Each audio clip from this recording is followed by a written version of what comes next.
एक राधेश्याम नामक युवक था। स्वभाव का बड़ा ही शांत एवं सुविचारों वाला व्यक्ति था। उसका छोटा सा परिवार था जिसमें उसके माता पिता, पत्नी एवं 2 बच्चे थे। सभी से वो बेहद प्यार करता था।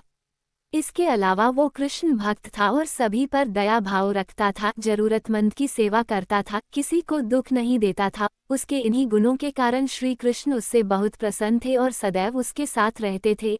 और राधेश्याम अपने कृष्ण को देख भी सकता था और बातें भी करता था। इसके बावजूद उसने कभी ईश्वर से कुछ नहीं मांगा। वो बहुत खुश रहता था क्योंकि ईश्वर हमेशा उसके साथ रहते थे, उसे मार्गदर्शन देते थे। राधेश्याम भी कृष्ण को अपने मित्र की तरह ही पुकारता था और उनसे अपने विचारों को बांटता था।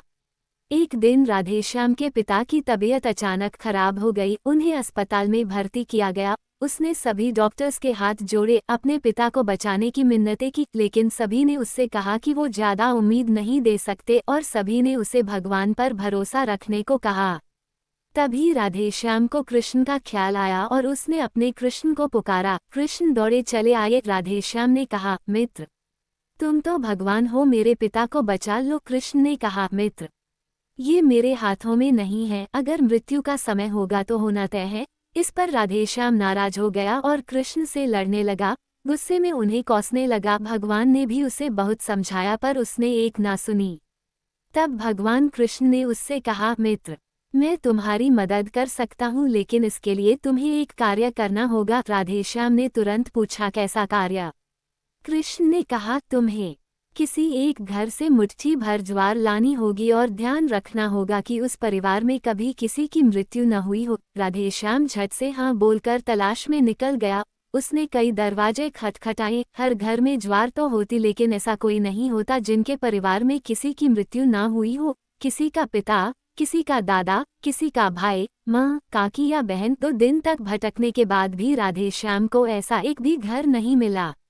तब उसे इस बात का एहसास हुआ कि मृत्यु एक अटल सत्य है, इसका सामना सभी को करना होता है, इससे कोई नहीं भाग सकता। और वो अपने व्यवहार के लिए कृष्ण से क्षमा मांगता है और निर्णय लेता है जब तक उसके पिता जीवित हैं उनकी सेवा करेगा।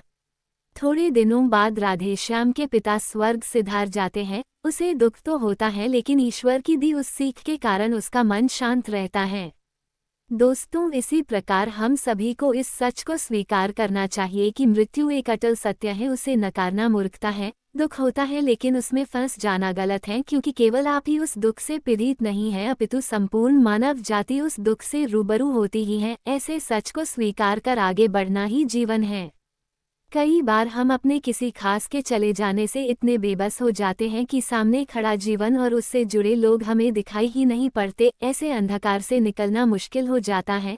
जो मनुष्य मृत्यु के सत्य को स्वीकार कर लेता है, उसका जीवन भार विहीन हो जाता है और उसे कभी कोई कष्ट तोड़ नहीं सकता। वो जीवन के हर क्षेत्र में आगे बढ़ता जाता है।